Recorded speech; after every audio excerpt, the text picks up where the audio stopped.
Sir ఇప్పుడు తోబుట్టుల్ని treat చేసే విధానం అంటే ఆడబిడ్డల్ని చెల్లి అయినా అక్క అయినా వాళ్ళని ట్రీట్ చేసే విధానం మనం చాలామందిని చూసాం మన ఇళ్లలో లేకపోతే తెలుగు లోగిళ్ళలో అసలు ఎక్కడైనా అదే ఉంటుంది కదా.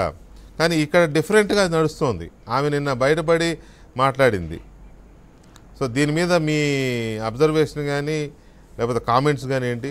వెంకటకృష్ణ గారు, మీరు మా పార్టీ అధ్యక్షుడిని రక్త సంబంధం సినిమాలో ఎన్టీ రామారావు లాగా, అవునండి, అదే బంగారు గాజుల సినిమాలో ఏఎన్ఆర్ నాసిరావు లాగా ఊహించేసుకుంటే కష్టం.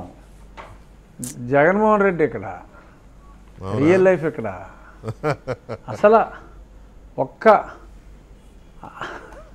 అసలు సాక్షిలో పాపం షర్మిల తనకి అలా నాన్నగారు ఎప్పుడో చెప్పిన దాని ప్రకారం ఒక ₹10 వాటా ఉందని తను భావిస్తుంది. కానీ ఆ పట్టిక నేను లాస్ట్ టైం ఇదంతా అసలు ఎలాగ సాక్షిలో నాకు అసలు వాటా లేదు మొర్రో, అసలు నాకు ఛానల్ లేదు కుర్రో, పేపర్ లేదు మొర్రో అని చెప్పి మా అధ్యక్షులు ఎప్పుడు చెప్తూ ఉంటారు.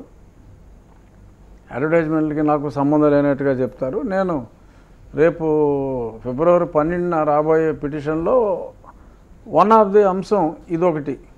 అందులో అసలు ఎలాగ సాక్షిలో ఆయన వాటాదారుడు అయ్యాడు అన్నది కూడా చాలా స్పష్టంగా ఉంది.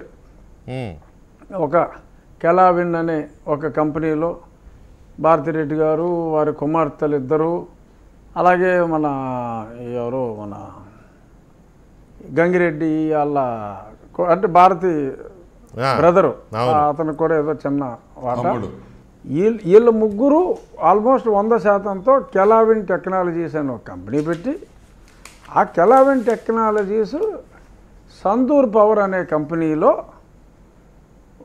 వాళ్ళు ఒక 70%, ఒక 32% జగన్మోహన్ రెడ్డి కలిపి 100% ఓనర్షిప్. భారతి ఆ కెలావిన్ టెక్నాలజీస్ ఏమో 100% ఫ్యామిలీ ఓన్డ్. మళ్ళీ భారతి సెపరేట్గా ఆ కెలావిన్ టెక్నాలజీస్ జగన్మోహన్ రెడ్డి 33% పెట్టుకుని సందూర్ పవర్ అని ఒక కంపెనీ పెట్టారు. సందూర్ పవర్ 80% క్యార్నల్ ఏషియా అనే ఒక కంపెనీలో పెట్టుబడి పెట్టింది.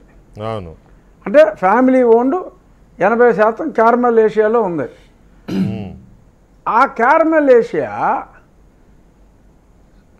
మన జగతి పబ్లికేషన్లో 70% పెట్టుబడి పెట్టింది. అంటే ఇండైరెక్ట్గా 70% జగతి పబ్లికేషన్స్లో జగన్మోహన్ రెడ్డి గారు, వారి కుమార్తెలు, వారి శ్రీమతి కలిపి 70% సాక్షిలో ఉంటే, అంటే అక్కడ షర్మిల లేదు, ఆ షర్మిల పేరే లేదు.